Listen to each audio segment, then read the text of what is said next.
Hello,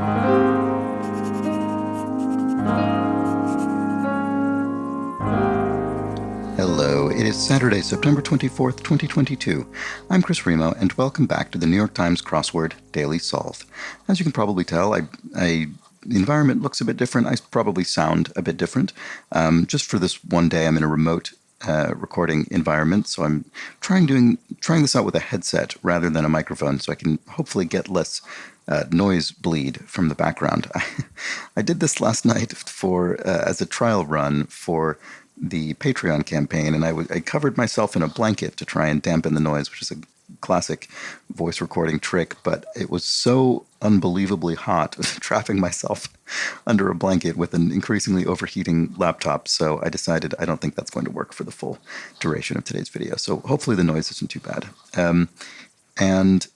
I also am, I know I keep saying that this week, but it has been true for just various unrelated reasons. I am under quite a time crunch today, so I'm going to, and it's intended to be the most difficult puzzle of the week, so we'll just have to see how that goes. Why am I wasting all this time right now? Let's get on with this. So this even more rushed edition of the Daily Solve has been brought to us by Bradley Pirtle, Alex, and as always, the inestimable Hood Monster, the invaluable Timothy Mark, and the indomitable Shoalmaster. So thank you so much to the 5 of them, benefactors of the Daily Solve Patreon campaign, for their generous support. And thank you to everybody who has backed the Patreon campaign at any level. If you do that, you can yourself get access to all of the bonus videos that have gone up on the channel to date, as well as the new ones that go up each week, such as that ridiculous video of me solving New York Times mini puzzles quickly under a blanket that went up last night. So that is there. And you can join the Daily Solve. Oh, and you can find that at patreon.com/dailysolve. Thank you again to everybody who's done so. You can join the Daily Solve Discord chat server, and a link in the description field underneath the video as well. And do subscribe to the channel if you've been enjoying these videos. All right, with that, let's get on to, I can hear the computer spinning up. Here we go. I hope that's not coming through too badly. Let's get on to the puzzle. This is a Saturday crossword. It was constructed by Martin Ashwood Smith, and it was edited, as always, by Will Shorts. So, a Saturday puzzle, themeless, most likely fairly difficult. That's the point anyway. So let's. Oh, and Martin Ashwood Smith, has constructed, I think, around 90 puzzles for the New York Times. So very, very experienced constructor. So here we go. Unwanted items. Discard or I don't know. Scoffing response could be, I don't know. With 14 across, Shakespeare's words after what's?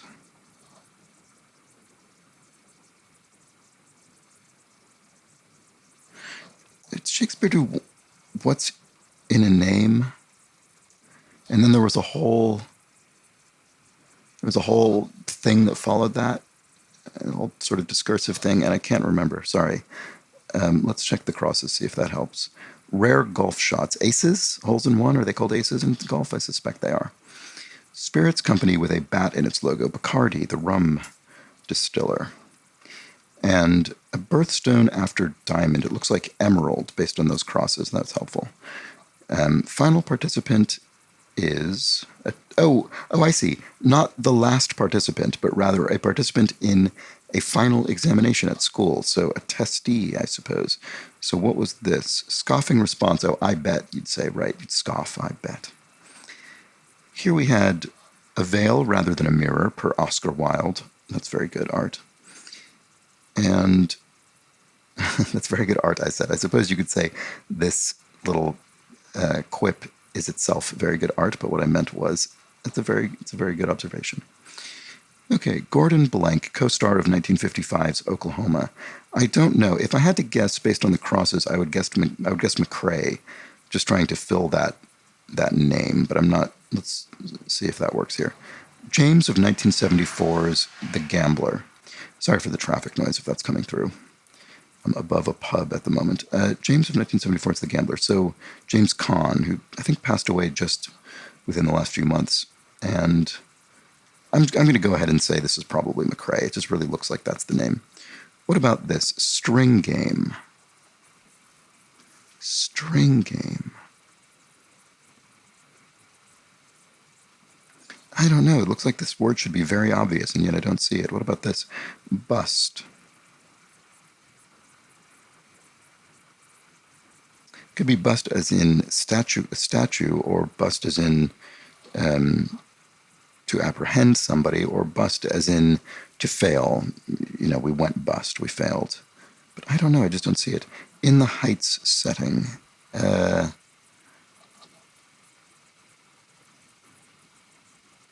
haven't seen In the Heights. That's the musical and film adaptation of it by Lin-Manuel Miranda. I suppose McCrae could be Macrae spelled that way. Maybe I should just delete both of these. It might not even be an M. What about this? About 1 in 3 residents of Bosnia, a Serb, surely, is what this refers to. A Serb. Bosnian Serb, you might refer to. Let's look at these. Poor drainage areas. Bogs? I mean, they don't drain, they're right there. I mean, well, they don't drain quickly, so they're boggy by nature. The stars, so to speak. So to speak. Yeah, I don't know. That so to speak gives us a lot of latitude. It could be stars as in astronomical, objects, or entertainers, film actors, that sort of thing. What else have we not seen up here? Nail polish brand. Oh, I bet it's OPI or OP, whatever it was. I bet it is. Father Blank, cult Irish comedy. Father Ted, the great Irish comedy about a Catholic priest on a tiny little island off the coast of Ireland. It's a very good classic series.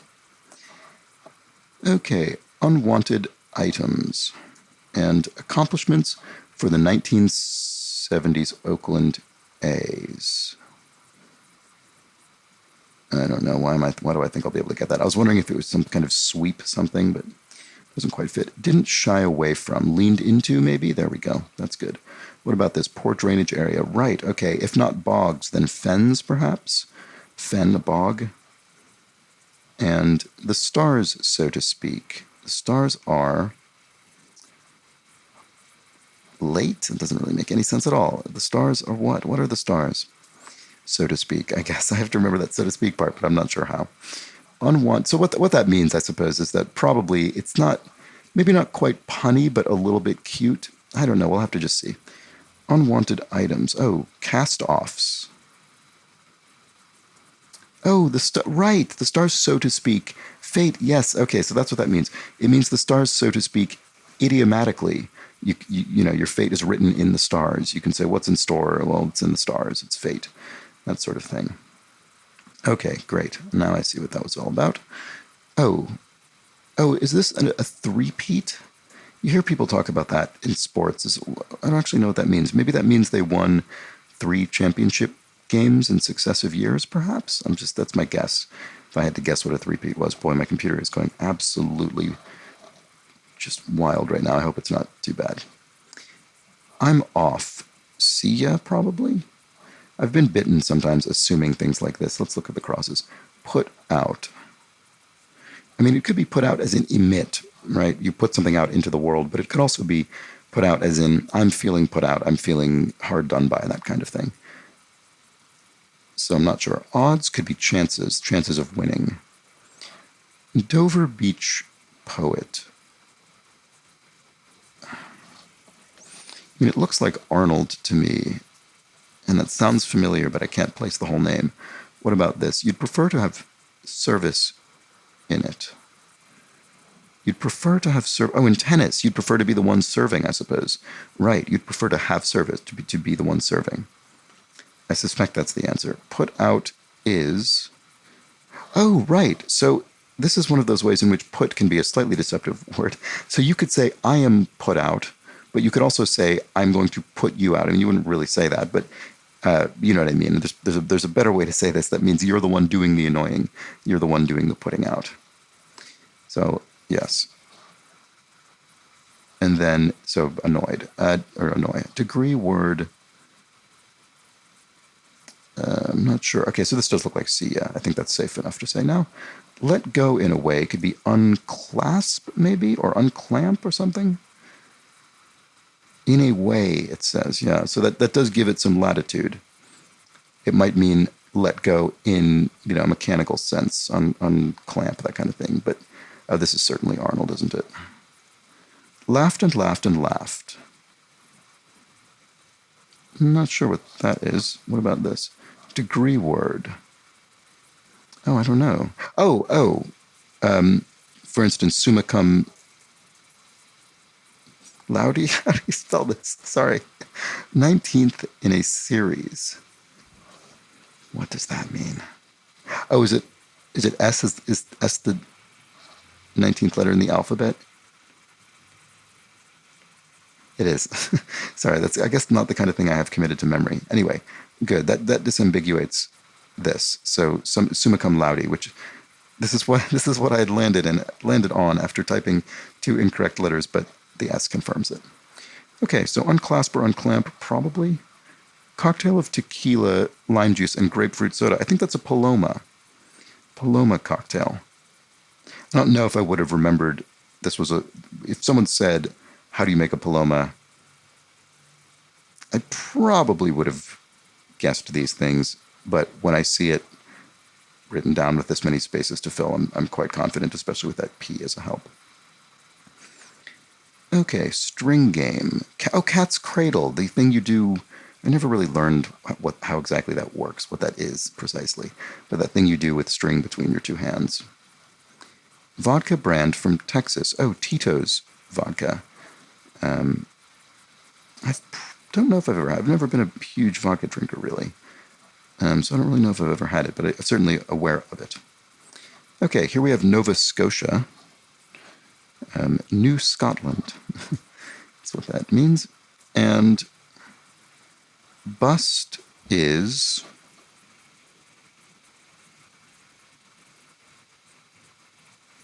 don't know. Neurotransmitter targeted by Prozac.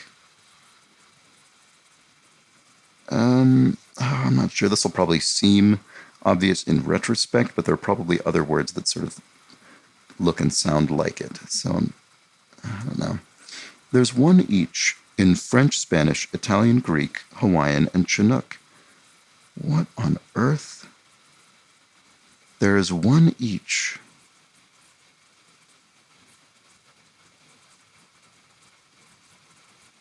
Oh, is it some sort of motto? Is it a motto that's been translated into all of these languages or something? I don't know. I'm not confident enough about that to put it in. What about this? And I don't think I ever looked at this. Storm center. Storm center. The center of a storm. The eye of a storm. Okay, so this is McCrae, and it looks much more likely to be A rather than R. So, is In the Heights set in Barrio? That's it's a Spanish word for neighborhood in some sense, right? Sorry, once again, this is maybe the 3rd time this week I've said I really need to learn more Spanish. Remains true. Oh, a bust is a police raid. Okay, there we go. I don't even remember if that... I guess I did say you apprehend somebody. I was thinking of busting an individual person, whereas, yes, in a larger sense, you can have a drug bust and it's a big raid. Okay. Neurotransmitter... oh, serotonin. There we go. It is the kind of thing that seems obvious once I saw more of it. I don't know if there are other words that sound like serotonin and have similar concepts. There probably are, but anyway, serotonin sounds like what the neurotransmitter targeted by Prozac would be. Big fixtures at parks. Score something so there's unclasp for let go in a way. So big score, what do you call them? Screens? This doesn't sound correct at all. I guess this is motto. That's so interesting. I wasn't necessarily confident that's what that was going to be, but state. State. Right. This makes sense. What a clever clue. It seems so strange and inexplicable initially, but then it makes sense. So there's, I guess, there's exactly one state each who's in the United States. I think surely this is referring to U.S. states, because if it were referring to nation states, there probably wouldn't be any. There wouldn't be any with a Hawaiian or Chinook motto and there'd probably be more than one with French and Spanish ones. Although,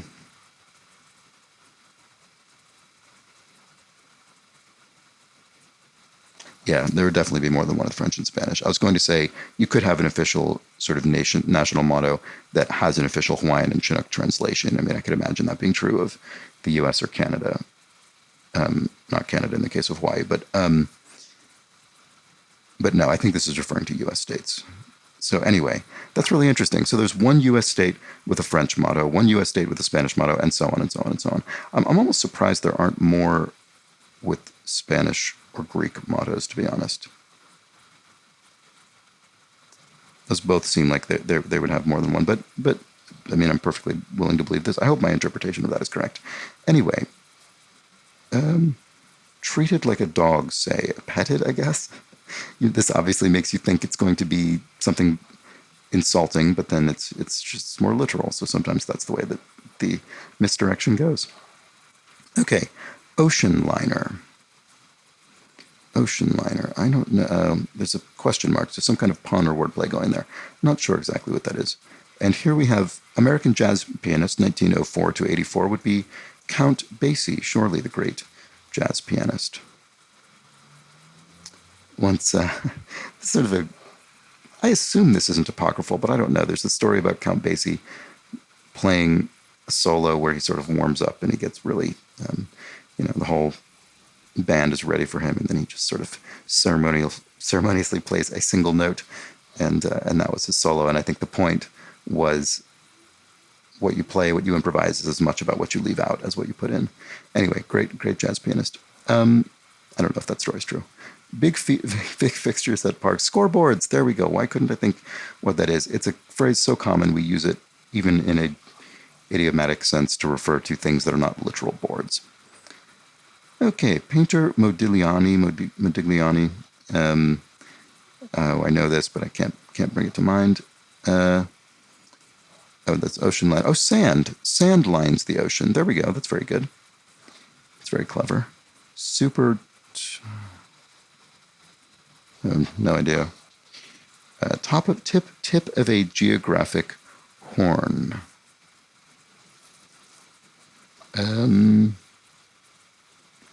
Not sure. There'll be a city, maybe. I'm not sure. Okay, conniving coteries. Clocks or something? I don't know. I'm not sure about that. Certain college degrees. Well, a London S. We can at least put that in. Probably. So it could be MAs for master. No, it probably won't be masters because, especially in the U.S., college is going to refer specifically to undergraduate degree. And actually, in most other countries, college refers to something lower than that. So it would be even less applicable to an MA. But anyway, it could be a BA, Bachelor of Arts, or BS, Bachelor of Science. Those are the ones that come to mind. I don't know. It's probably there's a B here. Conniving does that help this? Conniving coteries. A coterie of what or whom is going to connive? I don't know. Maybe I'll delete this. Okay, Canadian fashion brand. Not sure. Bull fan. I don't know. That's interesting. There's a question mark, so something punny is going on. Boy, I'm really running out of steam in this corner, aren't I? Who blank? Who else? Or who says, maybe? Some choice words. Some choice words. So when you see something like this that says words, plural, it either means you're going to have two words in here. Like the first thing that came to mind, I don't think it's the answer, but the first thing that came to mind for me was I do, because you're sort of saying, I choose this person in marriage, but it's not really, at that point, it's not so much a choice as a confirmation of a choice already made. So I'm not really sure that is great. But anyway, that's one way it can work, is there are two words, but also it could just be a single word repeated. And with only 3 letters, I'm inclined to suspect that's the answer, because if it were 2 words, one of them would have to be a single letter, and there are very few examples of that. So if this were S, yeah, that would work with who says, for instance. Does a Y help here? Super. Oh, I just still don't see that. Super. Sorry if you're ahead of me there. I'm sure plenty of you are. What about the S here? Well, right. It's got to be who says, because this is also going to be an S, conniving coteries with a plural. So, but that's all the help I'm going to get now in this area, because everything else, all of the other clues that are poking into this region have been solved. Well, I mean, except for this one.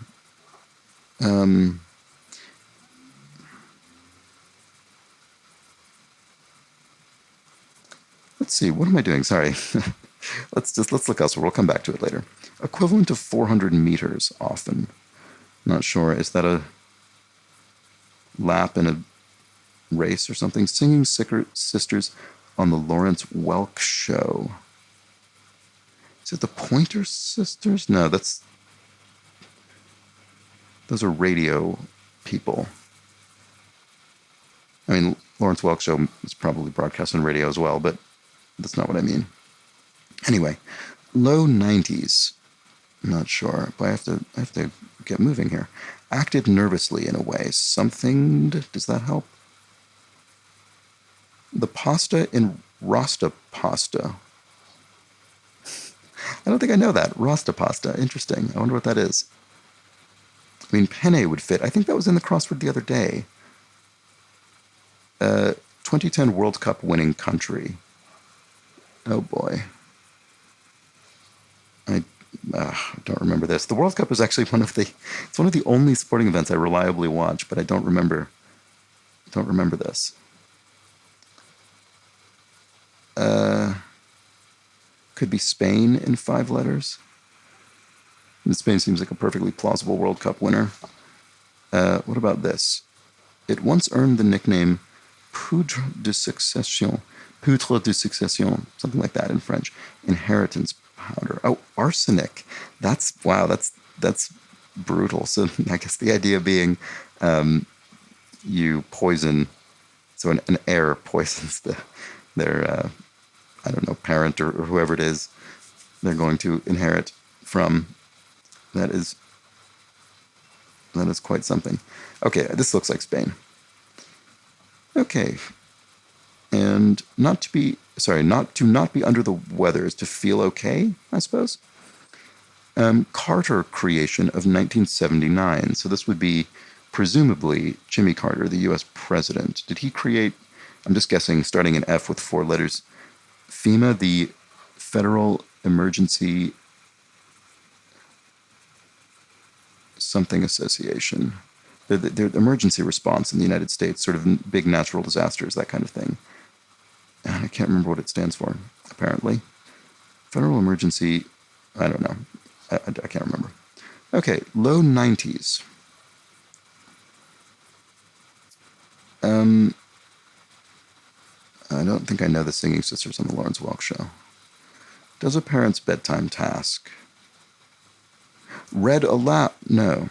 Oh, does. Did I say did? I can't remember. Anyway, reads aloud is how to interpret this properly. So, yes, you do a parent's bedtime task, you read aloud, or does a parent's bedtime task, reads aloud. There we go. Okay, what about this? Low 90s. Why can't I see what this is? It's almost done. And yet, what about this? Acted nervously in a way, paced. So, again, that in a way means acted nervously doesn't literally mean paced, but one way to act nervously is to pace a room. Okay, this probably is lap, equivalent to 400 meters. So, ominous. What is that? Low 90s. Sorry, why can't I see what this is? Oh, A minus. Sorry. A minus, low 90s. Okay, great. So the S wasn't even there because 90s is plural. It's just there because it happens to be the end of the word minus. Okay, great. So this could be the Lennon sisters, maybe? I don't know. I mean, that's just a name. They're seen this. So there's letters missing here. What letters are missing? We have E, E, I, U. Oh, vowels? They're seen in this clue.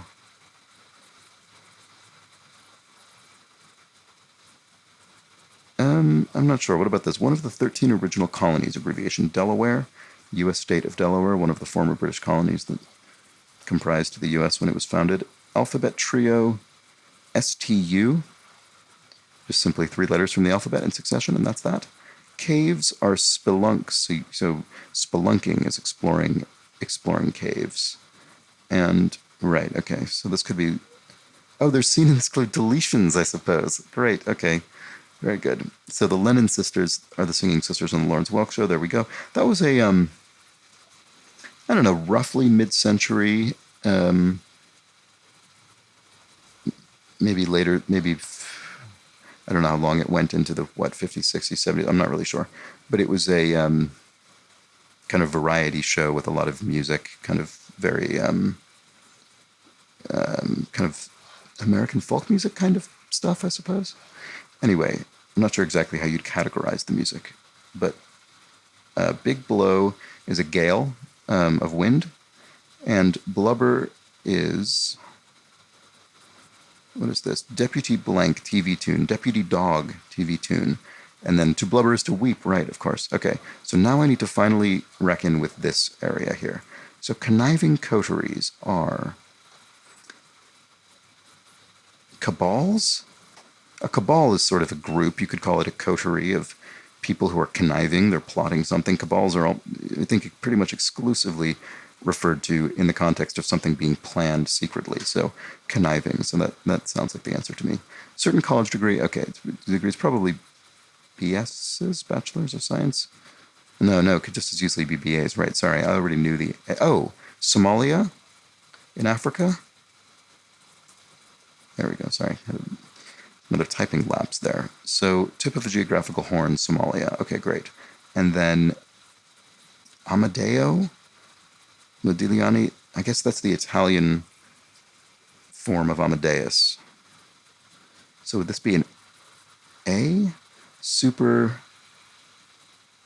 Oh, no, it's an E. Super Tuesday. This is an American political reference. So Amadeo, I hope this is right. Anyway, Super Tuesday is, there are particular days in, I think it's the primary election season for the U.S. president. So the primary state elections that choose who the presidential candidates will be. And there's some particular Tuesday on which many states hold their primaries, and so it's called Super Tuesday because it represents a huge, huge possibility for the leading candidate to cement their lead or for someone to come from behind, that kind of thing. Anyway, Canadian fashion brand Aldo is a fashion brand that I would never have known they're Canadian, but that fits. I've seen that brand around. Some choice words, ors, right. Okay, so like I was saying before, when you have this kind of clue, it can either mean 2 words, they're words, or it can mean a pluralization of a particular word, in this case the word or. So bull fan is a liar. Someone who's a fan of bull, of not being straight with you. That was total bull. That was not true. You're a liar. And there we go. All right. Sorry you didn't get the music. I'm never quite sure how to do that on a Mac, which is the laptop I'm using. Okay, so that was that. That was the Saturday crossword. I found this, I guess, similarly tricky to yesterday. I feel as though if anything, it was slightly smoother just because I'm feeling even more time pressure, both because of my schedule and also because I'm just worried about how loud and hot this computer is getting. It is not necessarily a state-of-the-art machine, and it doesn't seem to like running video recording software. So anyway, hopefully it's okay. So yes, that was a tricky puzzle. Again, probably similarly tricky to yesterday, but I don't know. I'm finding it hard to compare directly. They're very different in tone, right? I mean, you can tell these are different constructors. Lots of big, chunky answers in here. Cat's Cradle, Police Raid, Serotonin, State Motto, Count Basie, but of similar lengths. We had some really long sort of outlier answers in yesterday's clue relative to the rest. This is a sort of more evenly distributed grid, I suppose you could say. I don't know. I've never been one who's sort of deeply analyzed crossword grids, although I know that's something that some crossword fans do. Anyway, I'm probably going to fairly quickly move on. I mean, there were some very clever clues in here. Bullfan being liar is very good. There were several very nice clues in that regard. It was a good one. Enjoyed it from a very experienced constructor, and I think I don't have time to do the clues from yesterday's puzzle today. I'm sorry about that, but just need every moment I can get. So I am going to wrap it up there. Thank you so much for joining me for the Saturday New York Times crossword. I'll be back tomorrow with the Sunday puzzle in my normal environment, so shouldn't be quite so pressed, which is good because it tends to be the longest solve of the week with that big Sunday grid. I hope you join me. But until then, please do have an excellent remainder of your Saturday. Take care.